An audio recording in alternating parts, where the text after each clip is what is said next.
wrap up, Ken Canupi. Excuse me.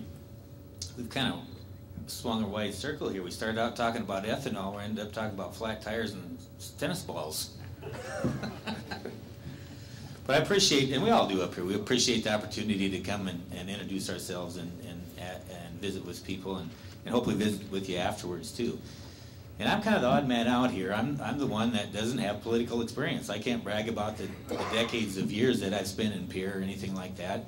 But I do have a lot of business experience, and I think that's what South Dakota needs in a leader right now, is someone with some business experience. And I told you earlier that I started my own business when I was a junior in high school. And do you remember, maybe still have like a Melrose spray coupe?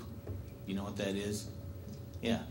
That's what, I bought one of those for, I think it was $2,500 when I was a junior in high school. And that's what I did all summer, was I sprayed crops. And I mean, I worked like a dog, but I made enough money to pay my way through college.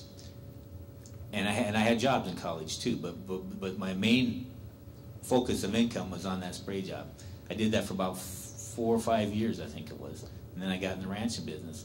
And those of you that in agriculture, and especially in the ranching, there's a lot of up and down in the markets, and you have to know when to cut back on expenses and when you can add to expenses. When times are good, we spend money.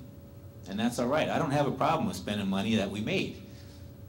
But I know it's hard to balance a budget when you are looking at decreasing revenues. I've been there. I've done that several different times.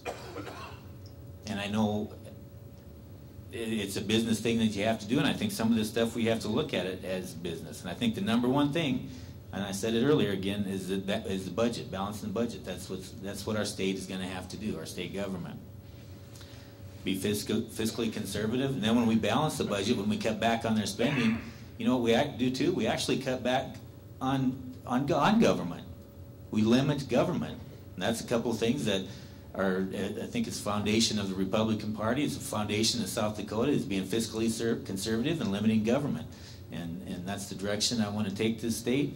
And you know, right in our state constitution, it says that every once in a while, as a state, through frugality, virtue, moderation, we need to come back to the fundamental principles of government. It says that right in our state constitution. And I think now is that time. Thank you. Okay, thanks, Ken. And Scott Munsterman. Well, thanks for having us here. And candidates really appreciate these forums, by the way, and especially when this group shows up like this. That's great. Just to reiterate some points, I mean, it's going to take leadership to chart the course.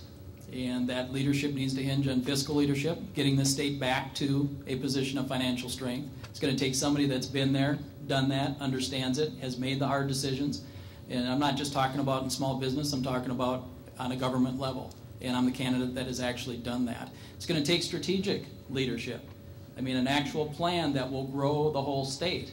I've outlined that plan in a comprehensive manner. You can read it on the internet, on the website, or listen to it. But the point is that I feel strongly that we're only as strong as our smallest community in this state. And that if we have a statewide strategic plan based on that premise, we can grow the whole state. Instead of 1/3 of our communities growing and 2/3 declining, let's set a goal that 2/3 will improve and will gain in population and gain in the economic base. It's all about expanding our economic base and creating new and better jobs. And I mentioned earlier, innovation is what creates those new and better jobs. Where does that come from? It comes from knowledge. It comes from creating good environment for business to flourish. And we have to create those opportunities in government to allow that to happen. And third, it's going to take political leadership. It's going to take a partnership, somebody that collaborates with people, that's developed partnerships among communities and folks to get the job done. And I have that track record as a mayor and somebody in small business, especially in healthcare, of doing that. You know, we have two goals that I want to throw out in front of you here. Number one is that we do need to meet the advanced renewable fuel standard. That has to be a goal. That has to be a leadership position. We have to be bold on that. I will, as your governor, I will be bold on that because we are protecting our economy in this state. And the second thing that we need to do is that we need to make sure that we position South Dakota as a world leader in ag innovation. We can do it. You know, I talk to all kinds of people across the state, and the thing that floors me every time is that the people of South Dakota don't realize how good they are. They are great people. We have a great level of expertise all across the state. Diversity can be our greatest strength as long as we have the leadership that brings that diversity together to form a great team. And that's what it's going to take. It's going to take leadership with a vision to get it done. My name is Scott Munsterman. I've done my best to prepare myself to be your new governor. I have 25 years of business experience, been an entrepreneur, developed 3 businesses, produced 50 jobs in South Dakota's economy. I know it takes innovation. I want to bring that innovation to the state level. I've served 2 terms as mayor, City of Brookings, as you've heard, developed an economy, helped balance budgets, and gotten the job done, and I want to bring that experience to Peer for you to work. Thank you.